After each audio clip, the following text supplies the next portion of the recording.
ಅರಸುಗಳ ಮೊದಲನೆಯ ಗ್ರಂಥದಿಂದ ವಾಚನ. ಅಧ್ಯಾಯ 9. ಸರ್ವೇಶ್ವರ ಸೊಲೊಮೋನನಿಗೆ ಪುನಃ ಕೊಟ್ಟ ದರ್ಶನ. ಸೊಲೊಮೋನನು ಸರ್ವೇಶ್ವರನ ಆಲಯವನ್ನು, ತನ್ನ ಅರಮನೆಯನ್ನು ಹಾಗೂ ತನಗೆ ಇಷ್ಟವಾದ ಬೇರೆ ಎಲ್ಲ ಮಂದಿರಗಳನ್ನು ಕಟ್ಟಿ ಮುಗಿಸಿದನು. ಅನಂತರ ಸರ್ವೇಶ್ವರ ಗಿಬ್ಯೋನಿನಲ್ಲಿ ಪ್ರತ್ಯಕ್ಷರಾದಂತೆ ಅವನಿಗೆ ಎರಡನೆಯ ಸಾರಿ ಪ್ರತ್ಯಕ್ಷರಾದರು.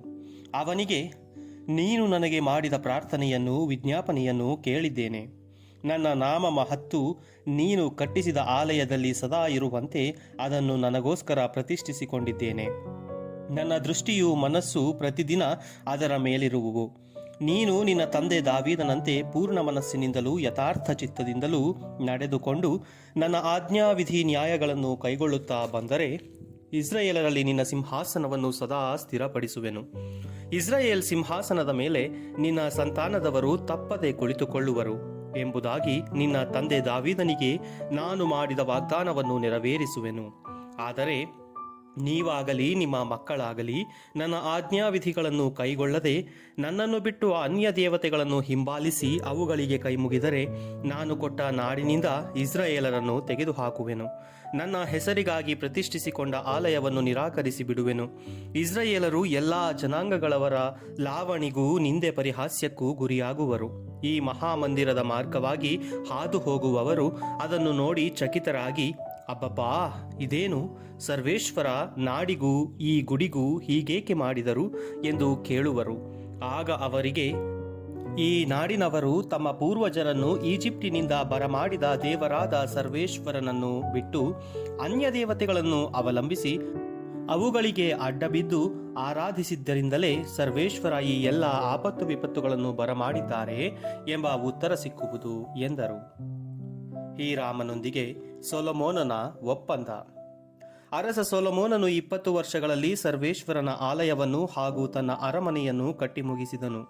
ತನಗೆ ಬೇಕಾದಷ್ಟು ದೇವದಾರು ಮರಗಳನ್ನು, ತುರಾಯಿ ಮರಗಳನ್ನು ಹಾಗೂ ಬಂಗಾರವನ್ನು ಕೊಟ್ಟಿದ್ದ ಟೈರಿನ ಅರಸ ಹೀರಾಮನಿಗೆ ಗಲಿಲೇಯ ಪ್ರಾಂತ್ಯದಲ್ಲಿನ 20 ಪಟ್ಟಣಗಳನ್ನು ಕೊಟ್ಟನು.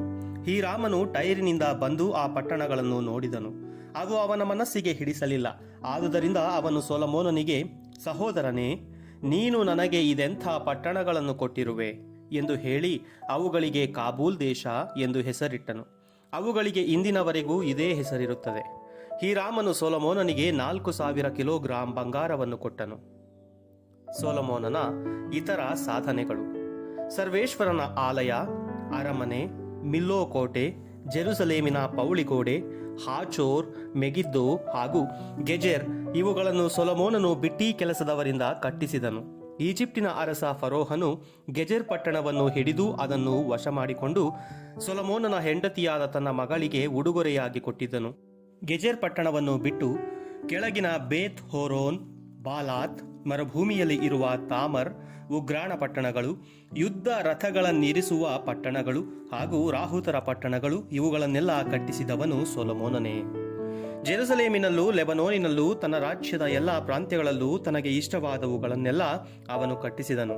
ಇಸ್ರಾಯೇಲರು ಸಂಹರಿಸದೆ ಉಳಿಸಿದ ಅನ್ಯ ಜನರನ್ನು, ಕಾನಾನ್ ದೇಶದಲ್ಲಿ ಉಳಿದಿದ್ದ ಅಮೋರಿಯ, ಹಿತ್ತಿಯ, ಪೆರಿಜೀಯ, ಹಿವ್ವಿಯ, ಯೆಬೂಸಿಯ ಮೊದಲಾದ ಇತರ ಜನಾಂಗಗಳ ಸಂತಾನದವರೆಲ್ಲರನ್ನು ಬಿಟ್ಟಿ ಕೆಲಸಕ್ಕಾಗಿ ಇಟ್ಟಿದ್ದನು. ಇಂದಿನವರೆಗೂ ಅವರು ಬಿಟ್ಟಿ ಕೆಲಸದವರಾಗಿಯೇ ಇರುತ್ತಾರೆ. ಆದರೆ ಅವನು ಇಸ್ರಾಯೇಲರನ್ನು ಬಿಟ್ಟಿ ಹಿಡಿಯಲಿಲ್ಲ. ಅವರನ್ನು ಸೈನಿಕರನ್ನಾಗಿ, ಪರಿವಾರದವರನ್ನಾಗಿ, ಅಧಿಪತಿಗಳನ್ನಾಗಿ, ಸರದಾರರನ್ನಾಗಿ ಹಾಗೂ ರಥಾಶ್ವ ಬಲಗಳ ನಾಯಕರನ್ನಾಗಿ ನೇಮಿಸಿಕೊಂಡನು. ಅದಲ್ಲದೆ ಅವನು ಬಿಟ್ಟಿ ಕೆಲಸ ಮಾಡುವವರ ಮೇಲೆ 550 ಮಂದಿ ಇಸ್ರಾಯೇಲರನ್ನು ಅಧಿಕಾರಿಗಳನ್ನಾಗಿ ನೇಮಿಸಿದನು. ಫರೋಹನ ಮಗಳು ದಾವೀದನಗರದಿಂದ ತನಗೋಸ್ಕರ ಕಟ್ಟಿಸಿದ ಮಂದಿರಕ್ಕೆ ಬಂದಳು. ಅನಂತರ ಸೊಲೊಮೋನನು ಮಿಲ್ಲೋ ಕೋಟೆಯನ್ನು ಕಟ್ಟಿಸಿದನು. ಸೊಲೊಮೋನನು ಸರ್ವೇಶ್ವರನ ಆಲಯದ ಮುಂದೆ ಸರ್ವೇಶ್ವರನಿಗಾಗಿ ತಾನು ಕಟ್ಟಿಸಿದ ಬಲಿಪೀಠದ ಮೇಲೆ ವರ್ಷಕ್ಕೆ 3 ಸಾರಿ ದಹನ ಬಲಿ ಹಾಗೂ ಶಾಂತಿ ಸಮಾಧಾನ ಬಲಿಗಳನ್ನು ಸಮರ್ಪಿಸಿ ಧೂಪಾರತಿ ಎತ್ತುತ್ತಿದ್ದನು.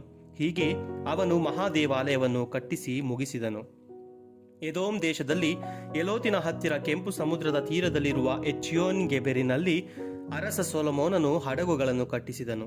ಹೀರಾಮನು ಸಮುದ್ರ ಪ್ರಯಾಣದಲ್ಲಿ ನಿಪುಣರಾದ ತನ್ನ ನಾವಿಕರನ್ನು ಸೊಲೊಮೋನನ ಸೇವಕರೊಡನೆ ಆ ಹಡಗುಗಳಲ್ಲಿ ಕಳುಹಿಸಿದನು.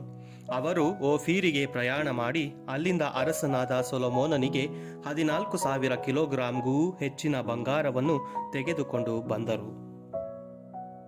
ಪ್ರಭುವಿನ ವಾಕ್ಯ. ದೇವರಿಗೆ ಕೃತಜ್ಞತೆ ಸಲ್ಲಲಿ.